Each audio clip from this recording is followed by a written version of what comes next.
Assalamualaikum warahmatullahi wabarakatuh. It's glad to see you again through this video, and I hope you guys always health and stay positive as always. And don't forget to wear your mask whenever you go. Stay away from crowded people or crowd condition, and to wash your hand regularly. And today I'm going to explain you more about narrative text.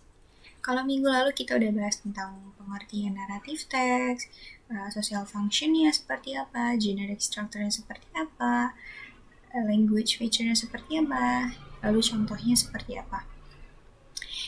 Video kali ini, I'm going to tell you about the language feature more deeply of narrative text.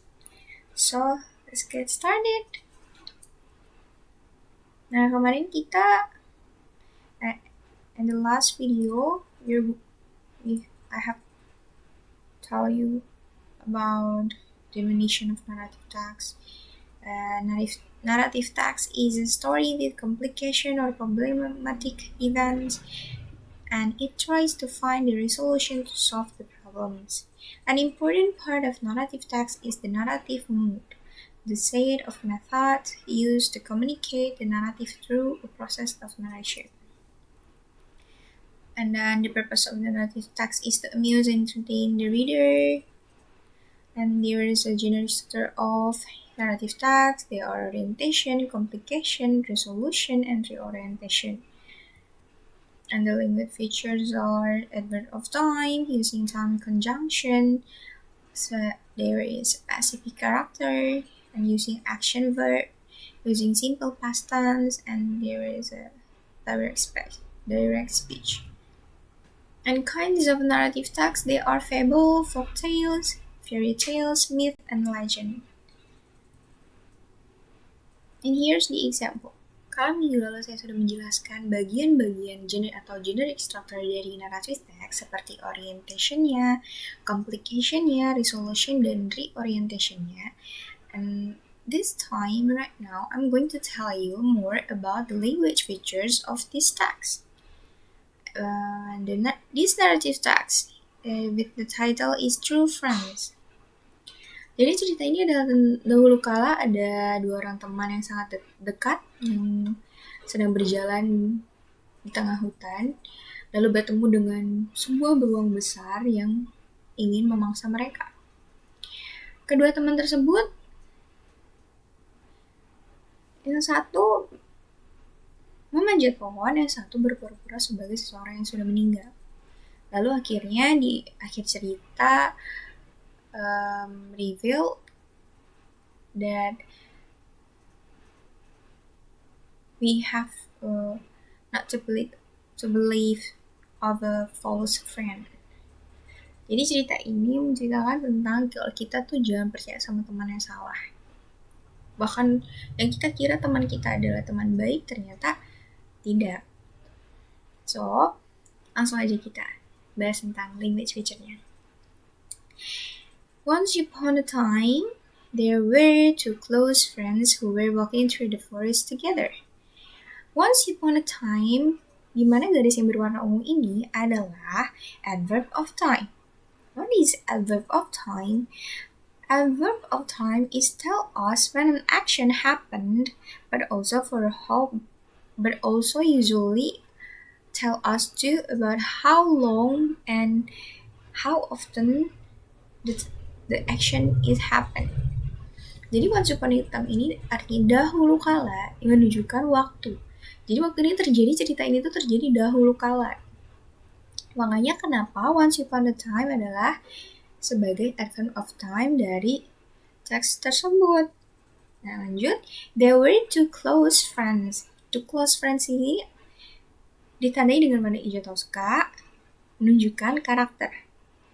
Karakter dari cerita di sini ada dua sahabat dekat.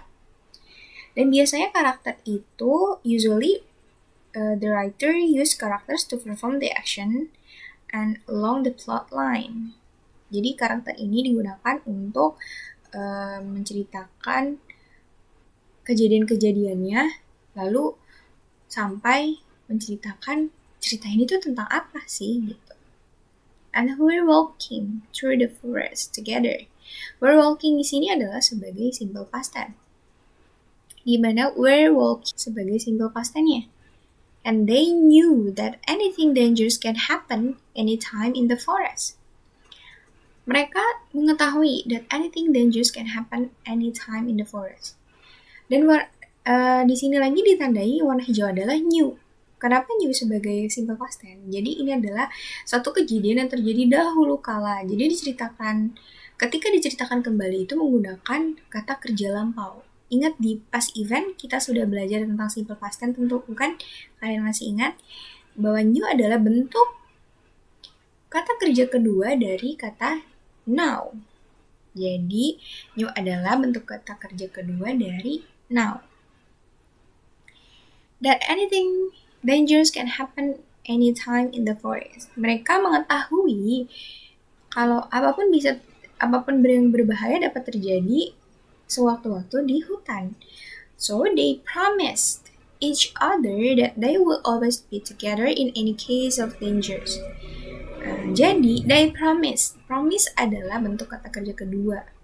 Ini menunjukkan di mana ini adalah action verb yang menunjukkan kata kerja bentuk kedua karena ini adalah lampau. Lalu mereka berjanji satu sama lain bahwa mereka akan selalu bersama-sama di situasi apapun yang berbahaya. And suddenly they saw a large bear getting closer toward them. Tiba-tiba they saw melihat. Di sini menunjukkan action verb-nya. A large bear, sebuah beruang besar getting closer toward them, mendekat kepada mereka. And one of them climbed. Climb di sini adalah action verb yang menunjukkan kata kerja bentuk kedua. Karena cerita ini adalah cerita yang sudah terjadi di masa lampau lalu diceritakan kembali. Jadi menggunakan kata simple past tense. Satu dari keduanya memanjat pohon yang terdekat sekaligus. But unfortunately, the other one did not how to climb up the tree. Tapi sayangnya yang satu lagi tidak tahu bagaimana caranya memanjat pohon. So being led by his common sense, he lay down on the ground breathless and pretended to be a dead man. He lay down ini adalah kata action verb dalam kata bentuk kedua. Lay down artinya dia rebahan. On the ground, breathless and pretended. Nah, pretended itu sebenarnya masuknya ke simple past tense, cuman dia bukan termasuk action verb. To be a dead man. And the bear came near the one who was living on the ground. Dan ingat bahwa action verb itu adalah is a verb that describes an action like run, jump, kick, or out. Jadi kata kerja menunjukkan kita tuh melakukan sesuatu, ada aktivitasnya. Nah, seperti ini contoh. The bear came near the one who was living on the ground. The bear came di sini saya hijaukan sebagai tanda ini adalah action verb. Came itu datang. Came itu adalah bentuk kata kerja kedua dari come. Jadi beruang itu datang mendekati salah seorang yang tadi rebahan di tanah. It smelled in his ears and slowly left the place. It smelled lagi-lagi di warnaan hijau karena dia adalah bentuk dari action verb. Dia mencium, dia membau atau menciumi kayak mengendus dengan telinganya, dengan hidungnya, dan perlahan-lahan left the place, meninggalkan tempat itu. Left adalah bentuk kata action verb bentuk kedua. Lalu tiba-tiba dia perlahan meninggalkan tempat tersebut. Because the bears do not want to touch the dead creatures.